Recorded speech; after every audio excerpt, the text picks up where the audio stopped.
Okay, that's for the recording. And let's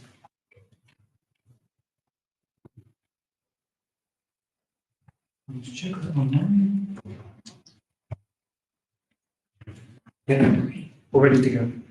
Okay, my name is Sean Ennis. I'm the director of the Center for Competition Policy at the University of East Anglia. Welcome. I'd like to thank everyone who's here with us for coming today.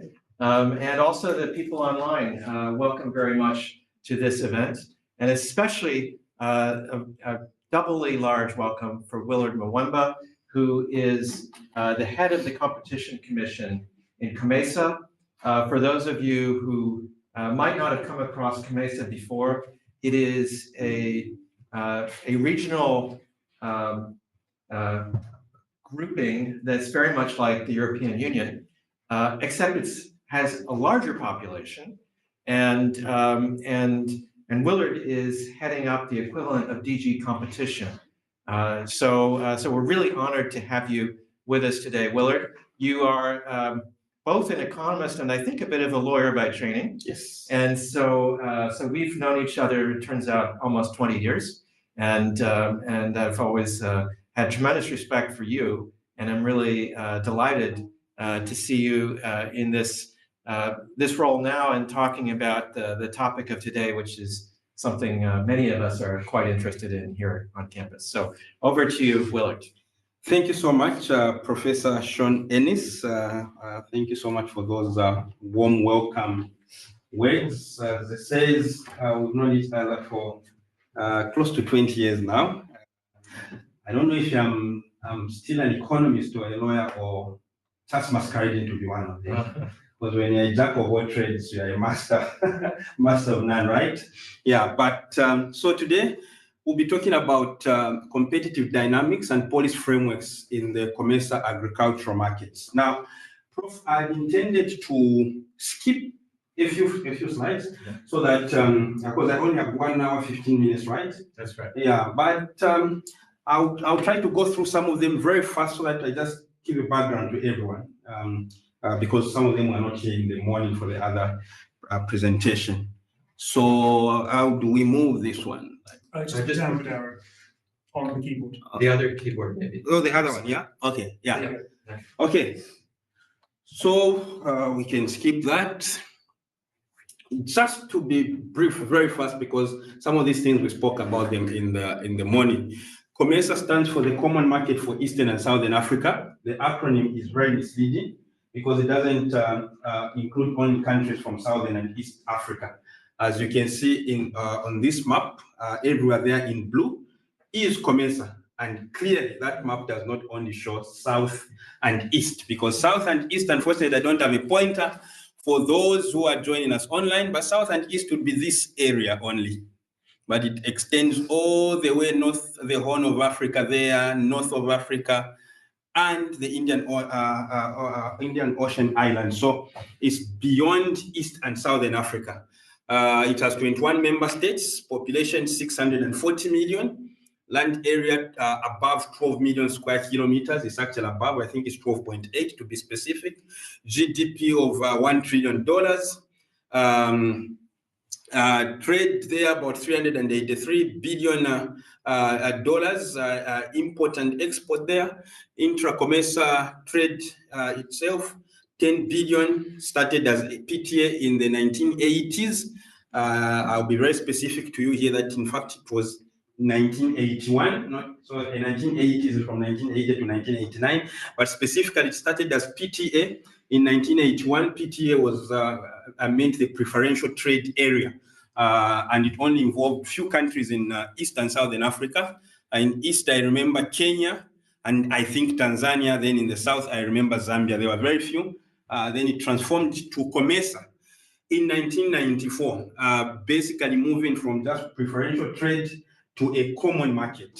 So in 1994, it became a common market, and to date, we have 21 member states. I was, I think, talking to Peter. Is he here? Yeah, is it Peter or Professor Ennis? I can't remember. And I was telling them that COMESA, we are in Europe here. It has been trying to move all the way into Europe, because when you see Tunisia on top there, just a few kilometers we are in Europe. So who knows, on a light note, maybe we'll jump into Europe one day. But that is COMESA, okay? The aim of COMESA is basically to have, as Professor Ennis said, to have a larger market, because individual countries are small, populations are small, GDP is small, so it doesn't offer good business opportunities to investors, but also consumers, that it doesn't, each individual country would not give everything that a consumer would want in that one small country. So COMESA provides that bigger market for businesses, but for consumers as well. So the major drive is to enhance economic growth through economic integration. One market, this is one market. It's not just a Malawi market. It's not just a Zimbabwe market. It's not just a Democratic Republic of Congo market. This whole territory is called common market. So it creates a bigger market for goods and services, a huge source of raw materials. You all know at the arable land there, minerals there, lots of sunshine for those who want to come and invest in energy where there's lots of deficit now. We have lots of sunshine there, and so on and so forth, which should attract investments and create more employment. This is the objective of COMESA and some of the things that it focuses on in a nutshell. So I'm moving a little bit fast on this because we spoke about this in the morning. But just to say, COMESA is established under the treaty, the treaty establishing the common market for Eastern and Southern Africa. And that treaty states that all regulations, whether it's competition, it's on trade, it's on investment, it's on banking, whatever you talk about, those instruments that are in COMESA, they are called regulations. All those regulations that are promulgated pursuant to the treaty are binding on all the member states in their entirety according to Article 10. So they are very binding. You cannot say, I'm not bound by this, because all the member states, and they've signed that, they said we are bound by this. They said that in Article 10. And the COMESA Court of Justice has pronounced itself on that when countries attempted to evade their certain obligations under the treaty. The COMESA Court of Justice reminded them that you cannot use your legal system as a way of evading your obligations under the treaty. You are bound otherwise from the principle called Pacta Sunt Servanda. For those of you who are lawyers, that you have an obligation to perform in good faith if you are part of a certain club, so that that club can operate. Otherwise, if everyone begins to ignore certain obligations, the whole club collapses at some point. So the court has also pronounced itself on that. Why competition? It's quite simple. It puts pressure on firms to produce and distribute their products and services at the lowest possible cost. You asked me a question in the morning that what are the tangible benefits that have gone to the people in COMESA after having the so-called COMESA competition regulations that looks at competition issues at regional level. Our objective has been that we see the products being produced at the lowest possible cost, and those costs being translated into lower prices for consumers. To this time, the main case I talk about where we could see that tangibly was in the media and broadcasting right for football. Media and broadcasting rights, where we saw this across the COMESA, in fact, even beyond the continent, beyond COMESA into the entire continent, because the remedies that we put in that case were not just for COMESA, because CAF looks at the entire Africa. So they implemented those remedies for the entire Africa. And for the first time in 2023? For the first time in 2023, the entire Africa watched the prestigious African Cup of Nations, because their governments could afford to acquire those broadcasting rights, which were no longer as expensive as they were when we had that anti-competitive agreement between CAF, Lagade, and these broadcasters. So it aims to put prices down. It allows firms to introduce new products and processes to enter into new markets, thus contributing towards technological advancement and higher quality goods. So in a nutshell, these are things that we wanted to talk about competition. I think I'll jump straight to to the agri markets now. But on this point, it allows firms to introduce new products and processes and enter new markets, thus contributing towards technological advance and higher quality goods and services. I'll be asking questions, but I'll be answering myself since we don't have much time and some colleagues are online.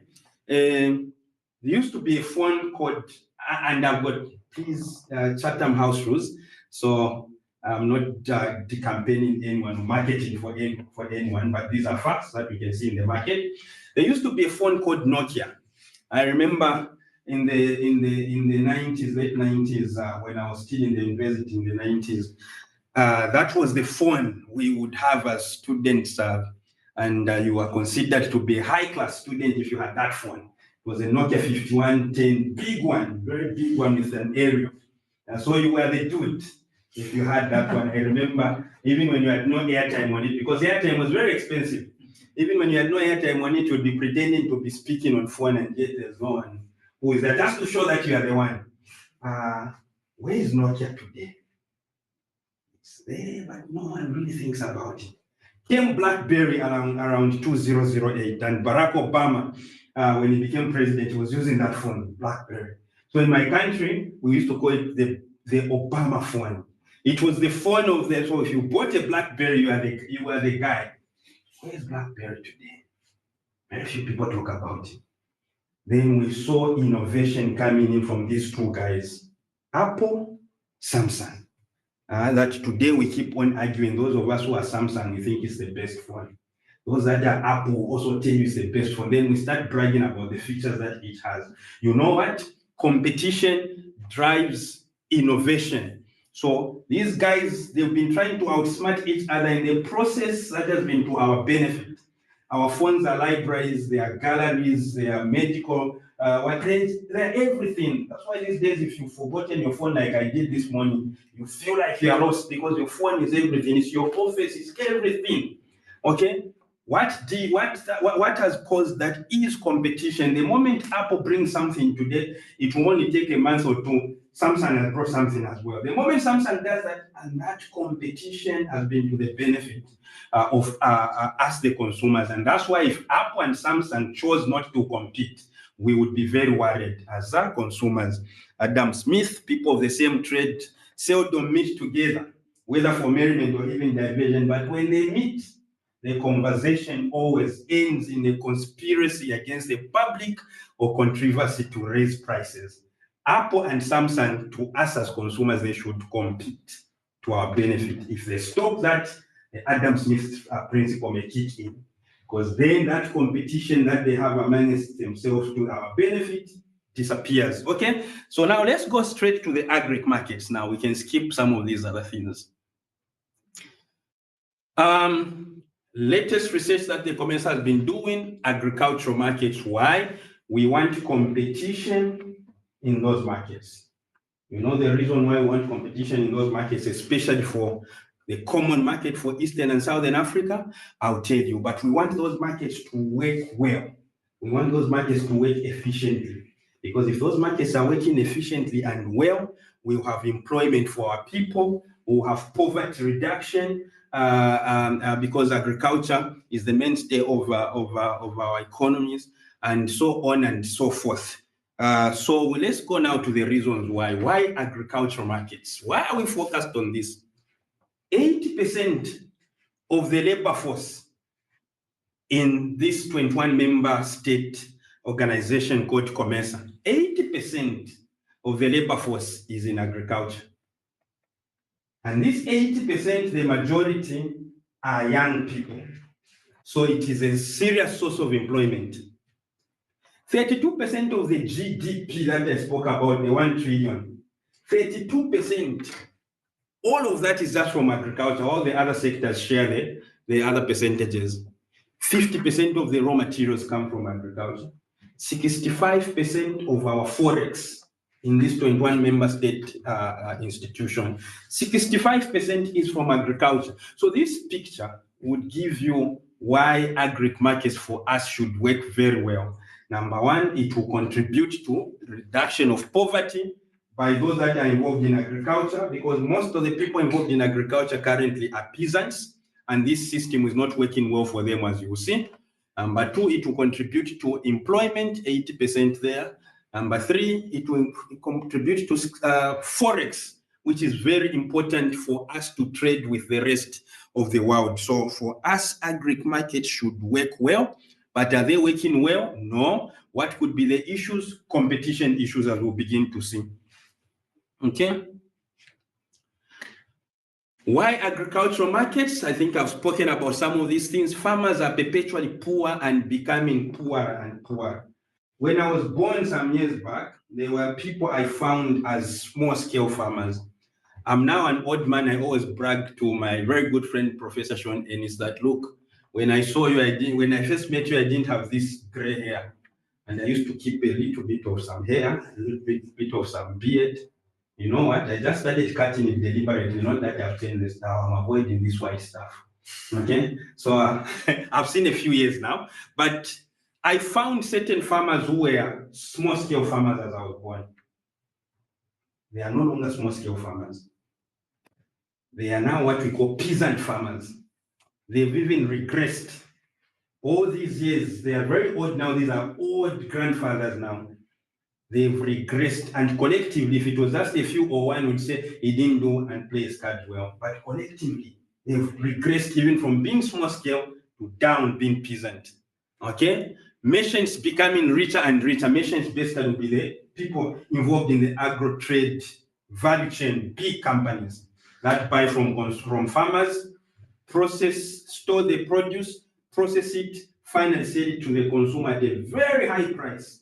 Okay, they are becoming richer and richer. Food prices excessively high, while they are buying the input from the farmers at a very depressed price, which makes them poorer and poorer. Then they sell at a very high price with excessive margins to consumers. So it's a double tragedy that the farmers are getting very little, so they become poorer and poorer. And then this food that is sold to us as consumers who are not farmers, but consumers buying food, it affects our disposable income as well, because much of the money we are spending it on agriculture, on food. That's why agri markets should work to reduce or at least eliminate all this.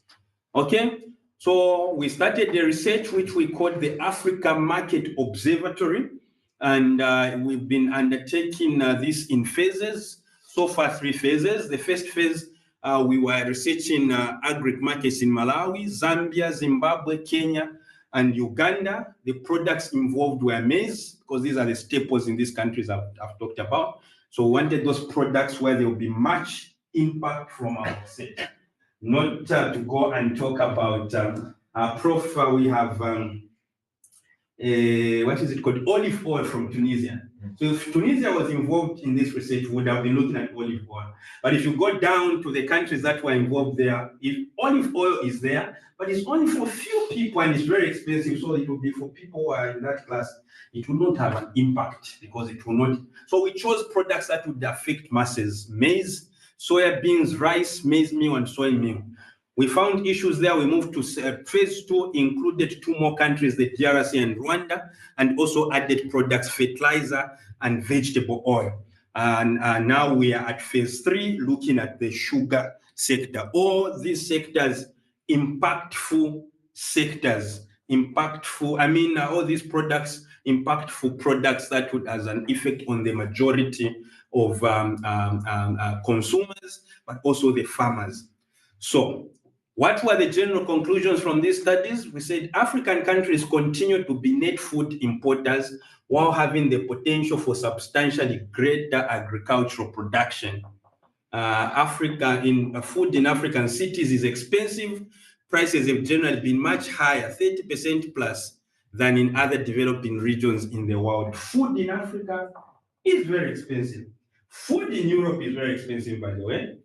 For colleagues listening to me online, I'm in Europe here. Food in Europe is very expensive. But I was telling Isaac, because when we were buying food, Isaac was saying, oh my God, this country is expensive.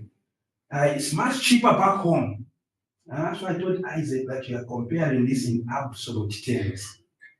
You are not comparing this in relative terms. The GDP per capita here is much higher. So $1 here is less valuable than $1 in your country. Okay, so I was telling Isaac that don't think our countries are cheap. Food is expensive. When you look at it in absolute terms, you would have that impression, but there's much more poverty there. $1 is more valuable there than here. So food there has been much higher, 30% plus, than in other developing regions in the world. The general shocks have contributed to rise in food prices, including in fertilizer and vegetable oil. I was just chatting with him on the Ukraine war, because we've been talking about Ukraine war, that it contributed to high fertilizer prices and high vegetable oil markets, but also other shocks like COVID. But you know what? During this research, we discovered that the Ukraine war and the COVID pandemic have been vilified so much as being the cause of this problem. They are not. In fact, the cause of this problem is a competition issue. So while Ukraine was, you'll see at some point, and COVID, indeed, they contributed to this. When the prices started falling later on, when the world found a way of dealing around those things, the world always finds a way. So prices started dropping in other parts of the world. In COMESA, they kept on rising. So for Prof, who's an economist, it was very difficult to establish that correlation or what was happening here. Okay? The study has found that there are also certain government policies that are well-intended but with unintended consequences. Anti-competitive government policies. Anti-competitive, and the government thinks this is a good policy. Why? They'll ban exports in the name of food security. My country is usually a net producer of the same maize that we spoke about. But you find companies that lobby to ensure that they ban exports. You'll find companies that also lobby to ensure that they ban imports only in their interest. And when that happens, for example, if exports are banned, the price for the farmer is depressed because the farmer has no option of selling to someone in another country. DRC is just our neighbor, very close. We share a very porous border. Our maize grain going into DRC is considered smuggling. Okay, so because lobbyists have said let's stop exporting, depress the price, buy it cheaply from the farmer because the farmer has poor storage facilities, and then later on when they process it, it becomes very expensive for the consumer. So the government may be thinking this is a good policy for food security. In East Africa also, they say stop imports. Okay, stop imports to protect the local industry. But 3-4 years ago, there were these conditions, La Nina, El Nino, and things like that. I'm not a scientist, but there were terrible droughts in East Africa. Lots of animals died, their food became very expensive, and those who lobbied to be the only importers of the grain, whether it is wheat or maize from Southern Africa, to the exclusion of all others, are the only ones who had access to input to even make animal feed. And this animal feed became very expensive in Kenya.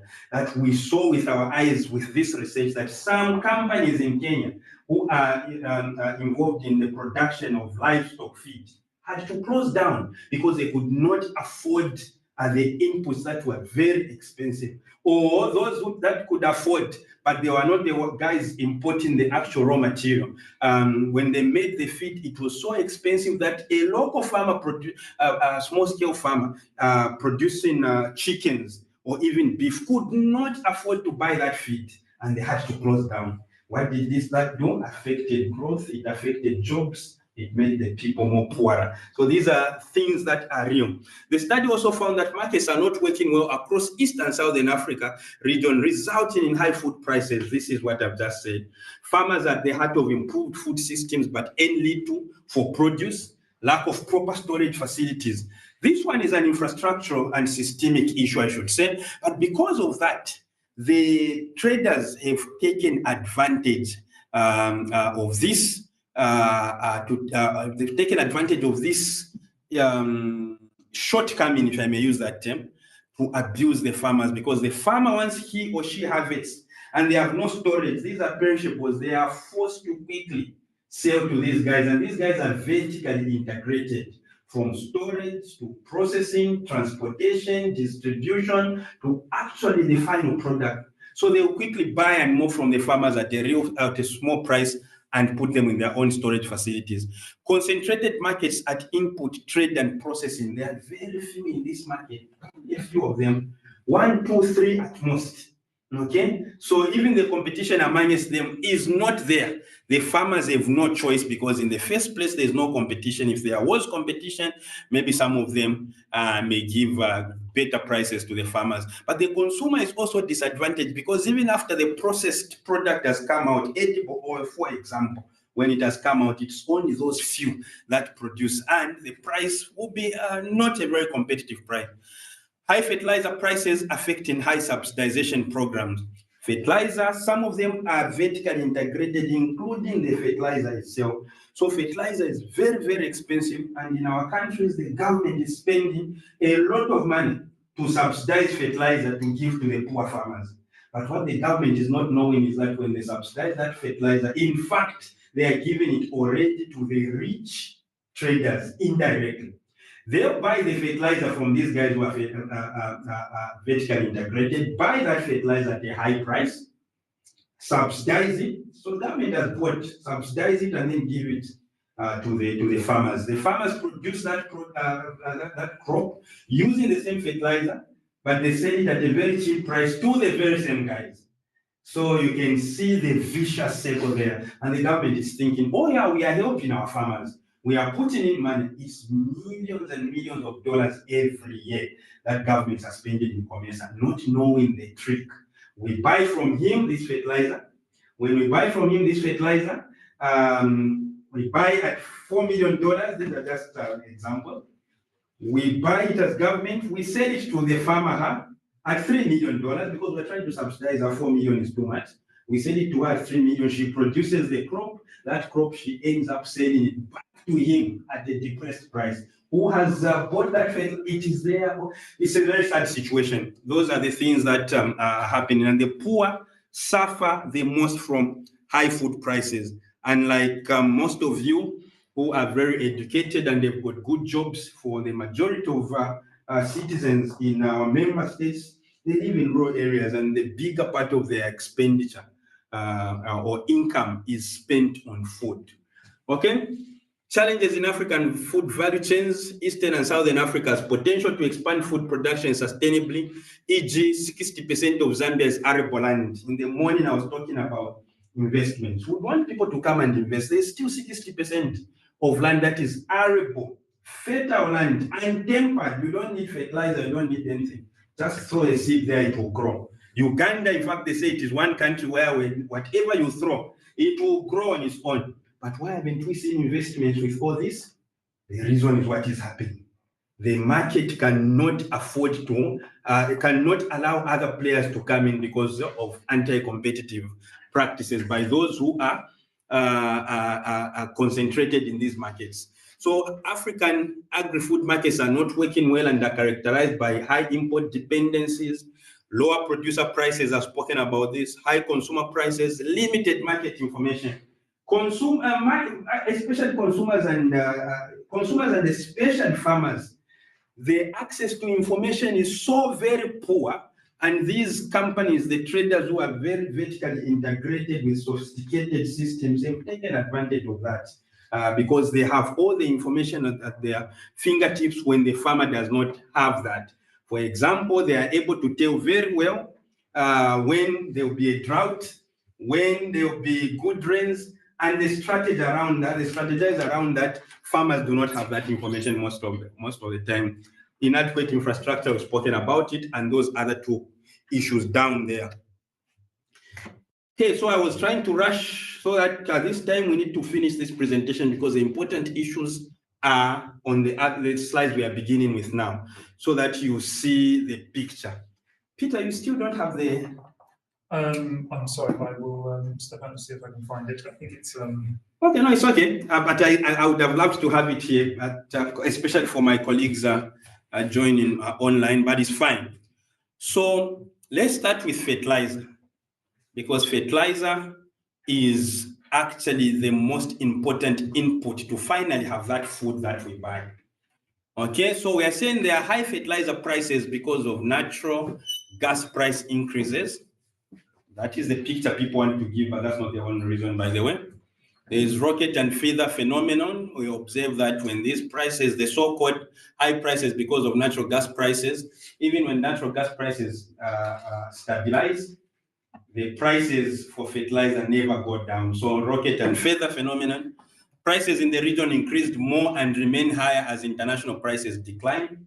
So when there was Russia-Ukraine war at the beginning, everyone found it easy. Oh, it's a Russia-Ukraine war, Russia-Ukraine war. But we learned later on that, no, it's not just a Russia-Ukraine war. The international prices have stabilized.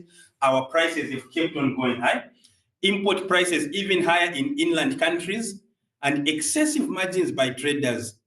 Government subsidization programs are rendered ineffective. You remember, my sister, what I said? You think the government subsidization program is working because government is buying at 4 million, giving it to you at 3 million, saying we're helping the poor person, the poor farmer, but the poor farmer produces the food which he sells back to the guy who sold you at 4 million at a cheaper price. Government subsidization programs rendered ineffective. Let us look at this graph. So this graph is talking about is a graph on urea prices. Urea is one of the main components in fertilizer. Urea is usually imported. So the worldwide price would be that dotted black line. This would be the price that is we expect to see at worldwide level. Here we have a number of countries: Kenya, Malawi, Rwanda, South Africa, Uganda, and Zambia. South Africa is not a member state, but we put it there to show that the situation is slightly better in South Africa, and we really may not give so much reason because it's not a member state. We didn't go into the details, but one of the other reasons could be that of course, that the point I want to make Kenya may defy that, but I wanted to say one of the other reasons is that when imports come in, they would pass through South Africa as a country that has a port, but Kenya equally has. Anyway, so the dotted black line is the worldwide price. Look at Kenya in the red line. So look at the margin between the black line and the red line, which is Kenya. Look even at the blue line, Malawi. The black line and the blue line, look at the margin. These are excessive margins. Rwanda equally, Zambia, Uganda there, but the worst ones would be Malawi there in blue and Rwanda no, not Rwanda, you think you got Zambia actually, Malawi in blue and Zambia in orange. Look at the excess margins that the traders are making compared to the world price. Now, since you're just looking at the graph here, you say, well, you don't see anything wrong there. I mean, the margin should be there. They should add them something to make a profit. You would see the actual margin that they are making from that. Okay, so here we tabulated in this research the cost build-up on what we call the stated and efficient costs. So stated is what is actually there on the market. Efficient is what is tabulated by us to say if the system was efficient, this is what should have been. So for example, the urea FOB for all the countries was $330 there, I think, per ton. But then when we start adding the cost, freight and insurance, port finance, warehousing, bagging, in Nairobi, Kenya, it went up to 148. The efficient from our point should have been 100. Export free on track, the stated 478. The efficient in our view should have been 430. I'm just looking at Nairobi, same story elsewhere. So to cut the long story short, when you put the percentage markup over the fair price, the fair price is the price that we say we've seen in the market, okay? The markup in Kenya will be 37%. Someone will say, well, okay, it's okay. Uganda, 57%. Rwanda, 75%. Malawi, 98%. Malawi is one of the poorest countries in COMESA and even on the planet. So you can imagine the damage you are doing to the economy and those poor farmers, including poor consumers. Fertilizer is just one of them. Remember, it's a value chain. 98%. If we now say, let's now compare with what we are thinking should have been the efficient price, not the prices we are seeing, the markup even becomes worse Uganda 84%, Rwanda 123%, Malawi 133%. These are the margins these traders are making on this fertilizer. And when we say they are excessively pricing this to our governments, and our governments end up, would you find me some water, please, if possible? If they are subsidizing this, I mean, the governments are buying this at these high prices and they end up subsidizing our farmers. You can imagine how much money the governments are losing, which would have been used in other sectors of the economy. It's a sad story there. And this shows this graph, those margins there. This is the story here. Okay? What about maize? Now you have bought your fertilizer, the government has subsidized that fertilizer to her, and now she's producing. Okay? When she produces, she will sell to him. He's a trader, low price. Now let's see what he does. What does he do? Zambia and Malawi are net producers. They export this to East Africa. And remember, this is a common market. I say it's supposed to be one market. Eastern and Southern Africa, Zambia and Malawi in Southern Africa. They export to East Africa, Nairobi and Dar es Salaam. So the price in Zambia is the blue line there. Okay? The import price after reasonable transportation to East Africa should be the dotted greenish line there. We think that is what should be when you add reasonable transport costs to Africa, to East Africa. But what is the actual price in Nairobi and Dar es Salaam? You see the uppermost blue line there. So this to us becomes the margin. It is also, thank you so much, Prof. To us, this one is also very huge. So thank you so much, Peter. This one is also, is it working? Not yet? Okay, now it's working. I was pointing. I think I'm pointing somewhere wrong. I saw it somewhere. Yeah, it should be working. Where is my? We'll figure out that is working. Okay, so for us, we're saying there are excess margins around 1 billion per year of household spending across Kenya and Tanzanian cities. 1 billion per year. Excess spending or household spending.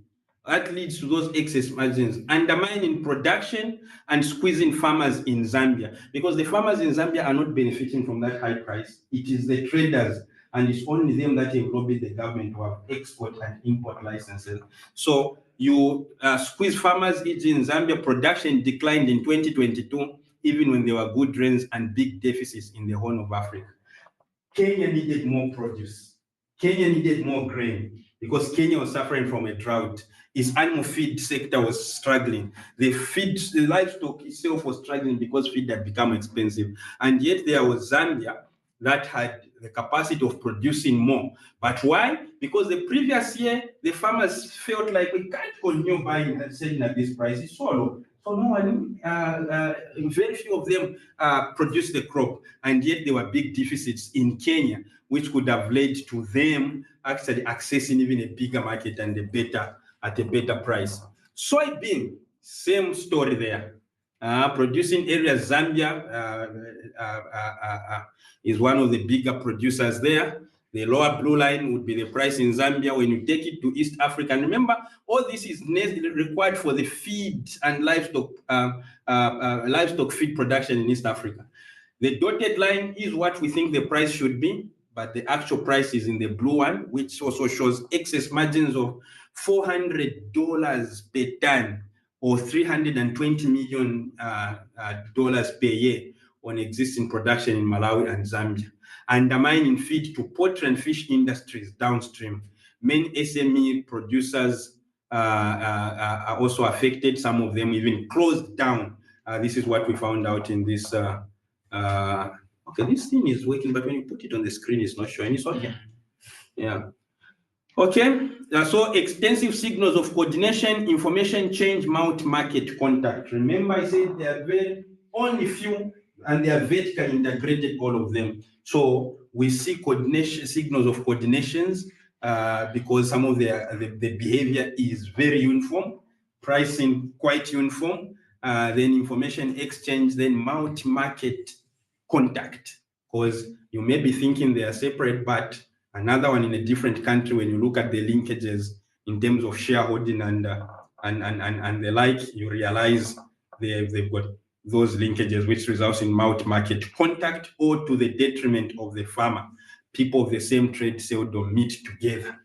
But when they do so, their conversation ends in a conspiracy or controversy, in this case, to lower prices for the farmer and increase prices for the consumer. Okay? Vegetable oil pricing in Kenya. This is another one. Look at this. Okay? Look at this. Crude oil is basically imported from outside COMESA, so basically from Malaysia. Sorry about that. So basically from Malaysia. So the Malaysia FOB crude, if you are doing a pound oil per kg, will be the lower red line there. If you add CIF to reach Kenya, it will be the dotted orange line there, the next line there. The Kenya CIF plus import plus production will be the dotted blue line there. And if you see the red line, dotted orange, dotted blue, yeah, this shows some semblance of a functioning market up to that point. Because the margins are not that bad. But look at the Kenya cooking oil per liter. What happens all of a sudden? Look at that margin there.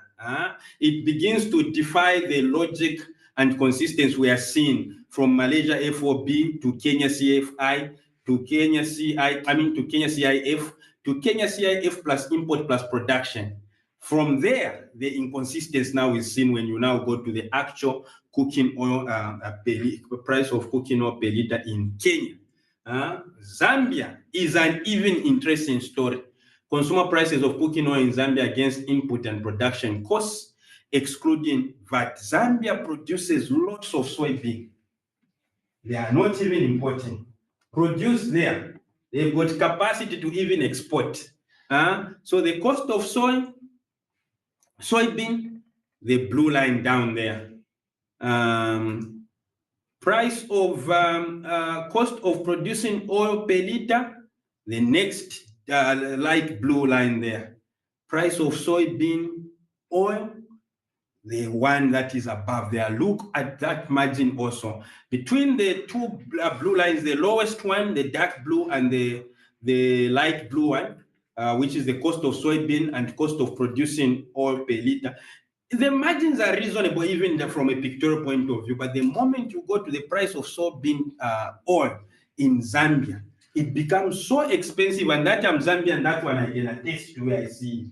But why? When Zambia is an efficient producer of soybean, Zambia produces a lot of soybean that it can even export. Why is it that we are seeing this? Why? The same traders. Okay, these traders will buy that soybean at depressed prices from the farmers. When they do that, they will process that soybean and they will produce cooking oil. And then there's what remains, which is called the byproduct that remains from processing soybean is called soy cake. Soy cake.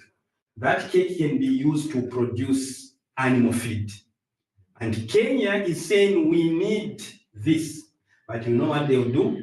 The same Kenya will say, oh no, we cannot import from Southern Africa. You know who is behind that? Same companies, because they are lobbying. In Zambia, they will say, oh no, while we have so much abundance of soy cake, we need export licenses or permits for people to collect these permits so that they can export.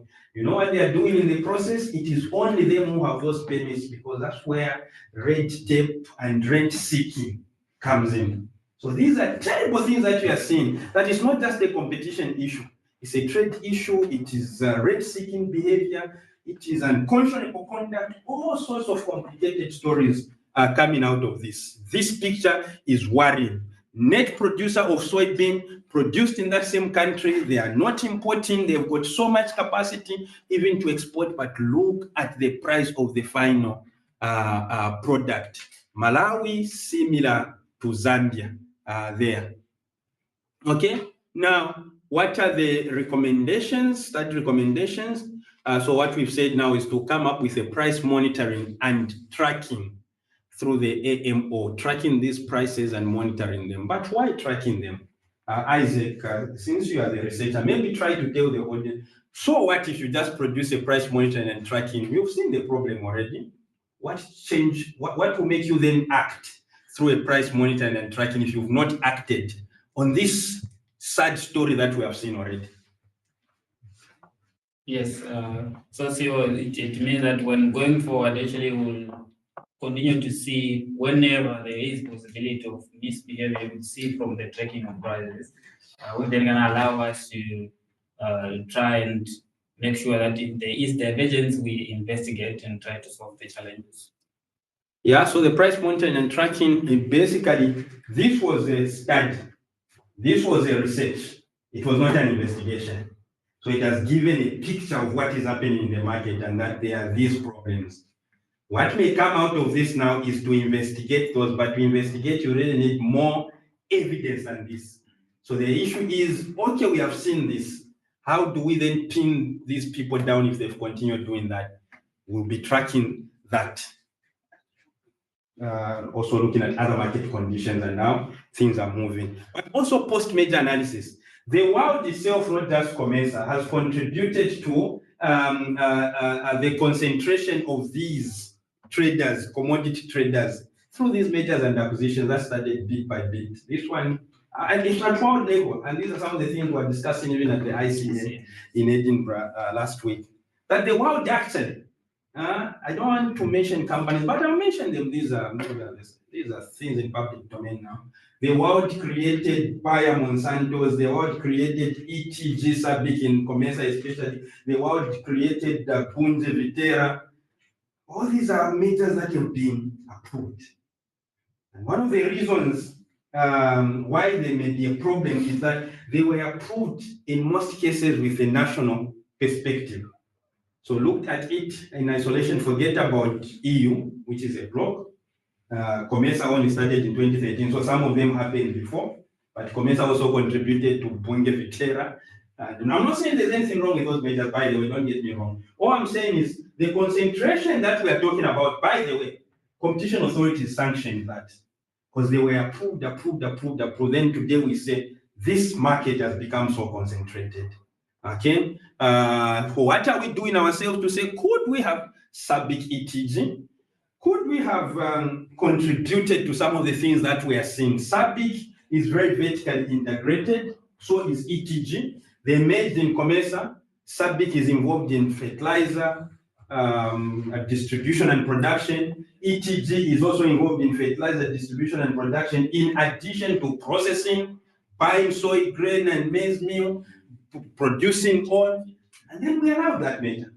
Today we say, well, the behavior that we see by these guys may not be okay. So the next thing that has come out of this is, oh my God, what have I done? Okay, is post-major analysis, that we go back to the measures that we reviewed and see if there's anything wrong that we did. In other words, impact assessments, and where we find that probably we have other recommendations. Advocacy and awareness. This, in fact, becomes a very serious tool than all these other tools. Where government is saying, I'm buying fertilizer, which is very expensive, from Professor Sean Ennis, so that I give it to Peter, who is a poor farmer, and I want Peter to continue being in farming, and you come and tell me what I'm doing is bad. Give me a second, then that becomes a political issue.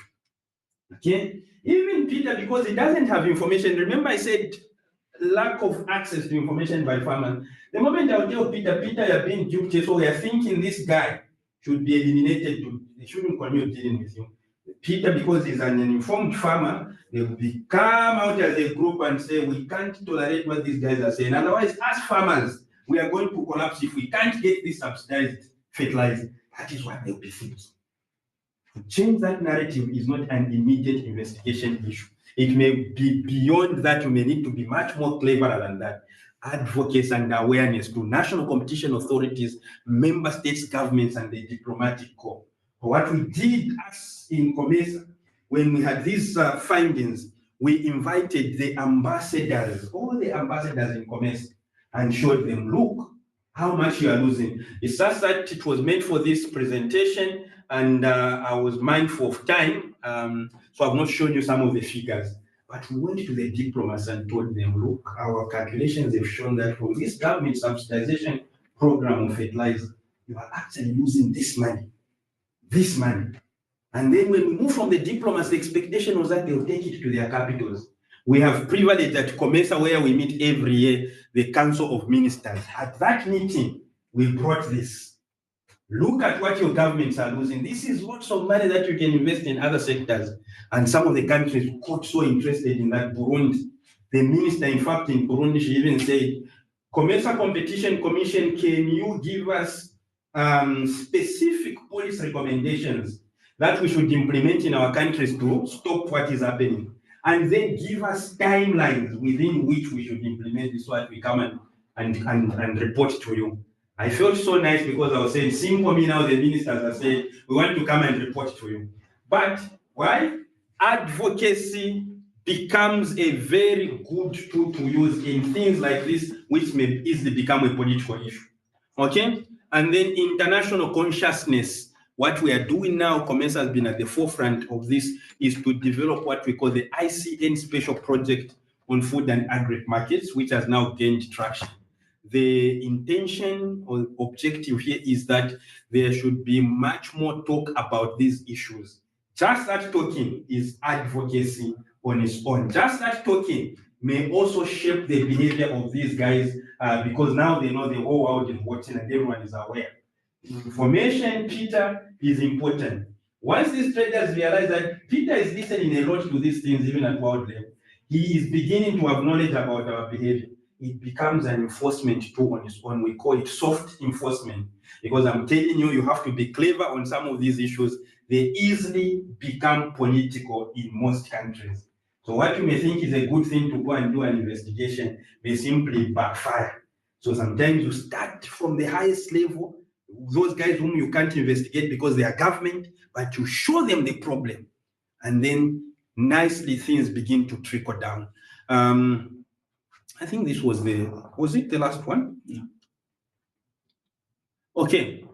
Impact of policy frameworks on agriculture, import and export bans and their impacts on competition, investment and market growth. I've spoken about this already, but we are saying, look, in the morning I was trying to attract people to come and invest in COMESA. Here I showed you the potential that is there. 60% of land is arable, but investors will not come and invest where there are problems. These systemic problems. So we are saying government should stop this import and export ban, because they have an effect on competition by entrenching the positions of those who are already there and they are vertically integrated, and hence investments and market growth is at risk. So the COMESA Competition Commission, to ensure that it attracts investments into this still largely untapped sector, except those who are operating on it, want to keep it that way so that they are the only ones benefiting. COMESA is doing something about it so that others can enter. If I remember my economics professor, Sean Ennis, we were taught that, you see, in a market where there are very high prices, these high prices should not be sustained, because it should attract other firms to go and invest there and partake of those supernormal profits, and the price naturally goes down to the optimal price, or a competitive price. But why is it that this situation is there? No one is motivated to get in. It means there's some behavior that has shielded this situation to remain like that. This is not what we want. And hence here on the policy recommendations, we are saying stop the import and export bans. It is only protecting those very few. It's not to the advantage and benefit of the government, not for the farmer, not for the consumer, but for the traders, and not for all the traders, for just this small group of traders who make it difficult even for others to enter. Government subsidization programs on inputs, we are saying there should be a rethinking on that, because government, in fact, is spending much more than they should. In principle, they don't know that they are subsidizing the very same traders. So that one, there should be a rethinking if we are to fight poverty, because the money the government is losing can be used in other social sectors. Interventions, what are other interventions? We started with COMESA competition itself, amendments to the COMESA competition regulation. Currently, we do not have the power for market inquiries. We can do a study, but it remains on recommendations. Now, our law will give us power to pass this year.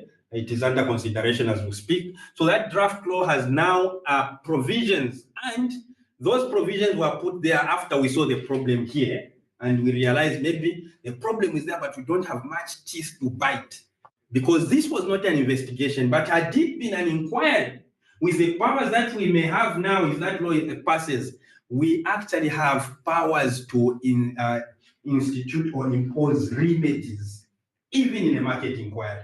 So in this case, for example, we can put certain remedies. Capacitation of this CCC staff, our own staff, we've started programs to increase capacity or enhance capacity for them to be able to analyze these markets much better. So that even when we say now it's an investigation, they are able to use this data and prove the case. Because a research and a study is one thing, to prove it through an investigation and successfully prosecute them is another thing. Okay? Then advocates at regional level, I spoke about that. COMESA governments through diplomatic conference, COMESA committees and council, we have done that. At international level, ICN special project, I've been very heavily involved in this. ISPEN and OECD, whenever I'm given an opportunity, I'll talk about that. I think, Prof, I saw you at the OECD in Paris last December. You will remember that, in fact, is this the thing I shared? I did share a session at the OECD on these issues that we are finding. This is what I'm doing even here, so that we are raising knowledge and awareness, both to the government, to the farmers, but even to those that are involved in this conduct, because they begin to be aware that people are now realizing this, and it becomes a soft enforcement tool. Member state actions. After that, after we did this research and publicized it heavily, the minister says, share the report with all of us. We need to stop this conduct. Prof, what has come out of that? Something has come out of that, and we are happy. Zambia, they've started an investigation on poultry products, grandparents and parents for day-old chicks, because of the problem that we have seen here. Poultry feed, from commodities to feed cost buildup. Zambia has started an inquiry into poultry feed. Kenya, in fact, the inquiry just they finalized it not a long time ago. The report is on their website for the Competition Authority of Kenya. But because of the things that they saw in our report, and I think, Isaac, you share the report with Professor Ennis, because they are quite thick reports. I just summarized them here.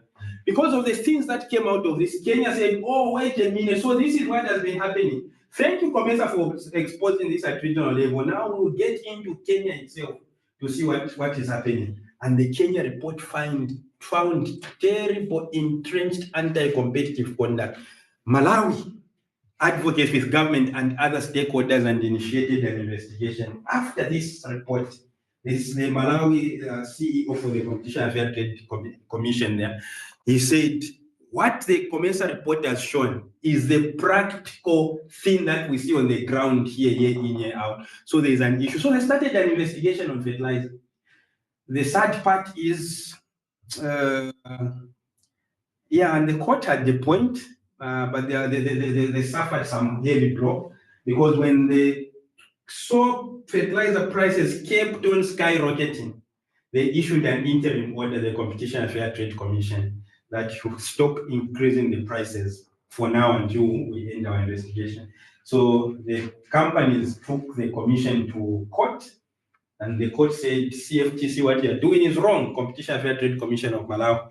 what you are doing is wrong. We are in a market economy, and you cannot stop people from increasing or reducing their prices. So just do your job and investigate successfully and come and convince us that these high prices are wrong, but do not stop them when you are still investigating because you have not committed any crime or any offense. So unfortunately, CFTC with the naked eye, okay, I remember one of my lecturers that taught me criminal law, says the law unfortunately is very stupid and is blind. Okay, so in the certain case that went to court, there's a man who actually killed his wife. The naked eye and all logic would show that this guy killed the wife. But because the law is stupid and it is blind sometimes, it did not bring what it wanted to see to convict this man.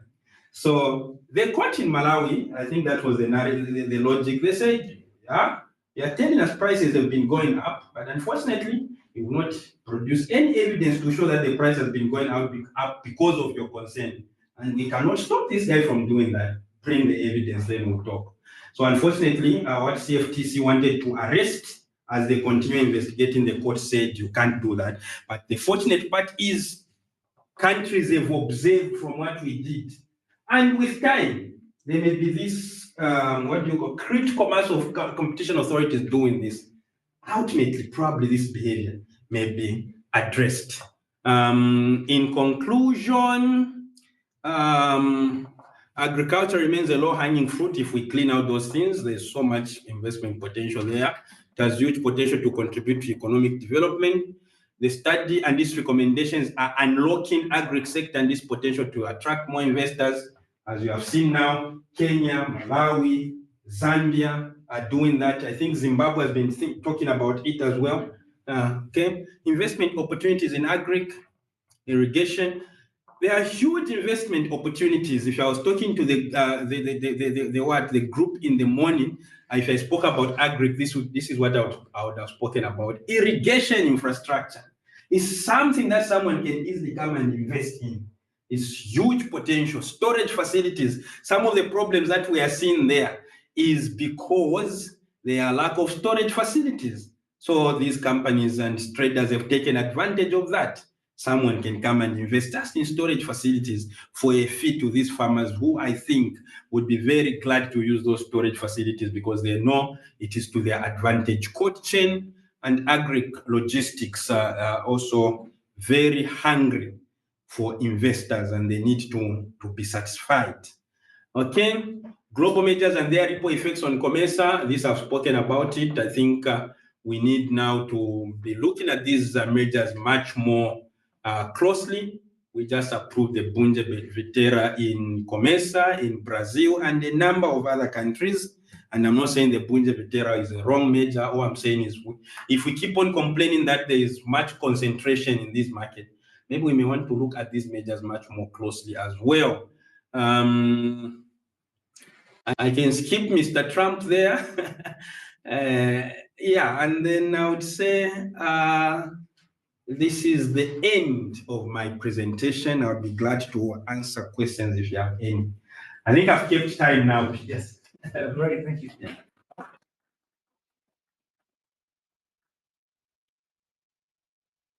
All right, any questions? I think we have one here in the room, and then we can maybe go online in case there are any online. We gave him the role of a trader in the examples. Yes, sir. Notice a recurring trend in pretty much all the graphs that you have shown us, and that is that the price differences between the observed COMESA countries and sometimes I think it was the world price, sometimes it was like a reasonable price after import prices and transport costs. These differences started to widen after the recent crisis, be it the COVID crisis or the Ukraine war crisis.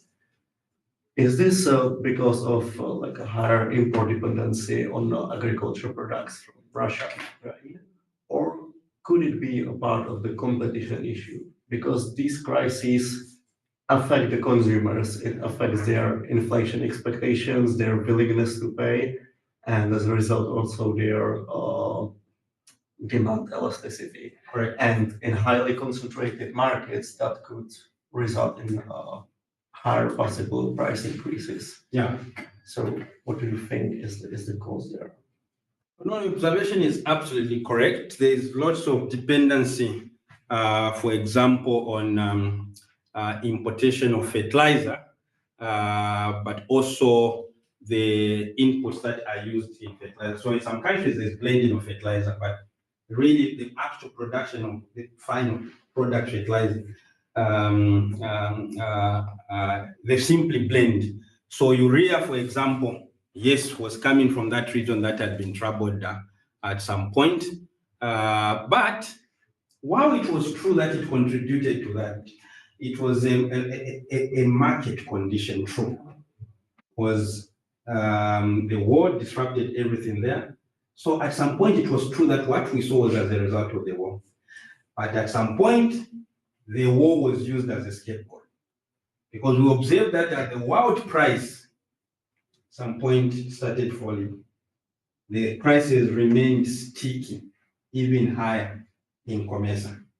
And one of the reasons, again, is what you have said, because there's no competition, and they have seen that, in fact, prices can go down even when the conditions that resulted in the price increase have disappeared. They have no incentive to bring the prices down, because the only incentive can come in when they are competing, because they know the other guy may. But they are not competing. So once it's there, they have no incentive to bring it down, even if the conditions that created it has disappeared. In fact, they have an incentive of even to increase.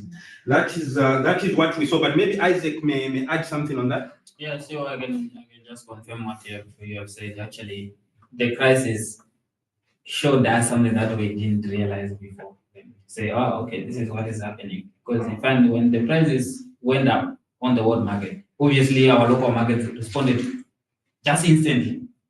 When coming down, which is expected, there will be a lag for some period you expect, because they want to clear the stocks and all that. But in our case, in the case of COMESA market, it continued To rise. Yes, actually to go up and then maintain the price like that for a long time. So we can confirm that will be more than a result of the crisis itself.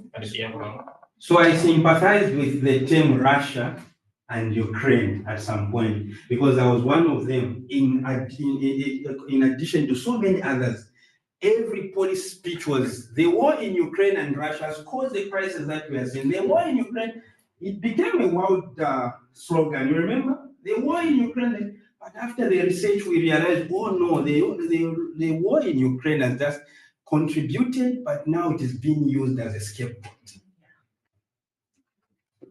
If I can extend the question. Yeah. If such a crisis was to occur in the future, what can a competition authority do to prevent these excessive price increases? Well, because what a crisis like war or COVID, right? Yes, something that could create inflationary pressures. Because these crises create sort of an information asymmetry between a buyer and a seller. Because the buyer knows from like the media that there's a crisis, the prices will probably go up because the costs have gone up, but they don't know how much. So that's what basically it causes that their inflation expectations are sort of like incorrect or uncertain. So what can the competition authority do? And could like one of the things be, for example, trying to publish data about the real prices of the inputs or of the costs, so that the buyers know how much these costs have really gone up and what the reasonable price actually is on the market. Very good question, and I'll give you two answers. The first one is, could the competition authority can quickly move in and publish data on what they think should be reasonable prices through graphs like this, but that takes time. A crisis is a short period of time. That's why it's called a crisis. It's not a permanent thing. Okay, so it has some period of time, especially if it's a pandemic. So by the time the competition authority is compiling that data, the pandemic may even have been over. Okay, so good, but probably it may have its own challenges. The next one, which happened in one country, back home or in the continent, I'm coming from South Africa, they had extreme powers to say the term that was used is price quotient, but they had extreme powers to do what the Malawans attempted to do. You cannot increase this price from this level to this level, because we are able to see that this behavior is only during this COVID crisis. And they did that to pharmaceutical companies, Lancet and Hampers. Okay? They said, no, this is price gouging, so you will not increase, in fact, reduce to the prices that were there pre-COVID. But you need to have extreme powers to do that. So for them, it was not even in the competition law, it was the government. I think the constitution allows the government to come up with certain measures during the crisis, which then they can ask the competition authority to do. So that may be one of them. The Malawans tried to do that, they don't have in the law. What we have done in our amendments, because we thought about that, what happens in the future if we have a crisis. So in our amendments, we are giving ourselves those powers like the South Africans, where there is a crisis or an emergency, to avoid and prevent permanent damage to markets, we can come in and intervene to arrest those prices. But that also sounds nice on paper and in a law. To implement is a difficult issue. The first one is a legal issue, the second one is an economic issue. Legal issue is, how do you really define what is called an emergency or a crisis? What is the standard of an emergency and a crisis to intrude? Because this one will be intrusive, right? To intrude in the company's price formulation mechanisms. Secondly, it is also an economic issue, because indeed, during this crisis, sometimes supply chains are disrupted, naturally causing those pressures that will result in price increases. So within this short period of time, like I said, which is an economic issue, how will you quickly say, okay, we are stopping the price here because we think it is not responding to what the market is saying. This is behavioral. So we stop at it at this point, without running the risk of actually collapsing that company if indeed the price is what is being dictated by the value chain. So it's a very difficult issue, but we have attempted to put that in the law. Isaac, you wanted to say something? Yeah, see, that's why you see on the recommendations, we have put a recommendation for monitoring prices and all that, because that will allow us in any instance, we see a very huge change, then there's need to find out why is it like that. So that monitoring will help us to do that. Correct. Because if the monitoring was up to just before the crisis, then all of a sudden during the crisis, there's 100% margins. And you say, no, there's something wrong there. But even that one is easier said than done, because it is just focusing on one sector. There are so many other sectors where these things may happen during the crisis. But the important thing is to have provisions and attempt to use them when things happen. Okay. One more question online, I think. I don't know if you have. No, I don't have a question. You don't. Yeah. So I've got a couple online, one short, one slightly longer. I'll do the short one first. A question from Nairobi, Kenya. Do governments adopt your recommendations, like in the case of animal feeds in Kenya? Has the government committed to look into the issue? The answer is very quick, yes, and that's why the Competition Authority of Kenya, which is a government agency in Kenya, in fact, after these recommendations, immediately started an inquiry in their own country, and they have produced a set of recommendations just for their own country, Kenya. So yes. Okay, great. The second question is from Willard Mwemba, General Director at the Tunisian Competition Council. A quote, I noticed that the results of the study have been based on descriptive statistics rather than model estimation, which makes the study not robust enough from a scientific angle. My questions are as follows. Which research methodology did you follow to get these results? And did you use firm level analysis? Did you perform some standard competition models like Learning Index or Boom Indicator to conclude the lack of competition in the studied agricultural markets? Well, I like the points and the tests that he brings. Not all of that was done. And I'll ask Isaac to give some answers to that. But not all of that was done. But what I can assure him is that all the data that was collected was empirical data. It is something that you can see, and the models that we used were very clear to lead us to those conclusions. However, as I said, again, now when he says, what did he say about the, he said the study looks like? He said, I noticed that the results of the study have been based on descriptive statistics. So when it says descriptive statistics, that may also not be true. Remember, this is just for purposes of this presentation. This is a thick report that I could have spent even the whole day if I could get into the details. So what we can do to Willard he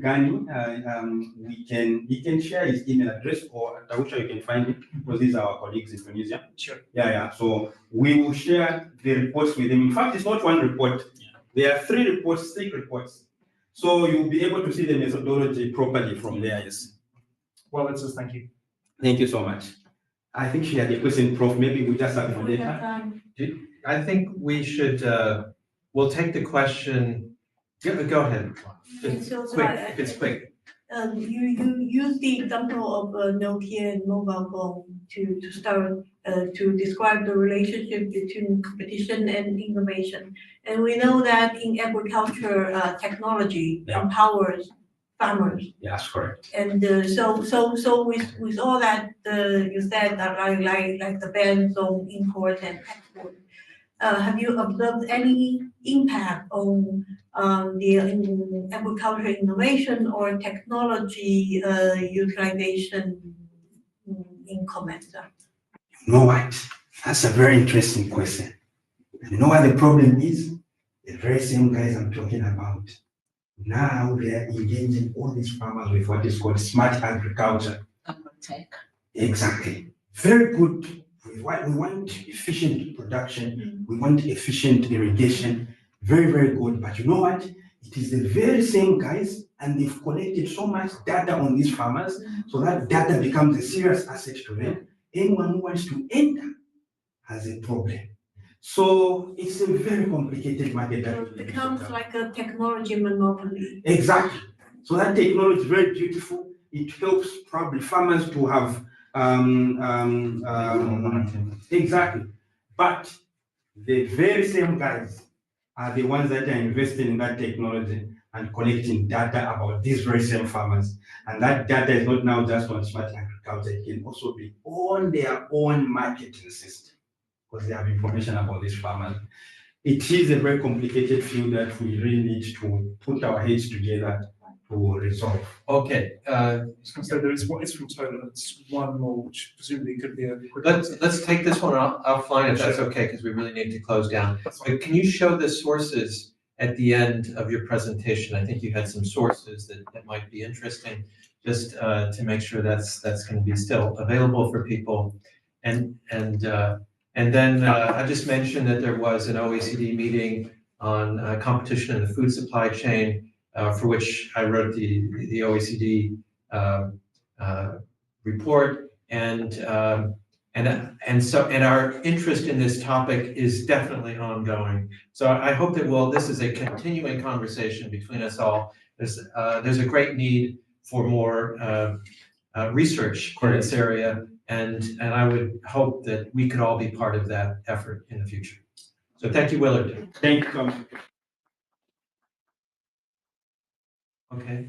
Just hit the stop button.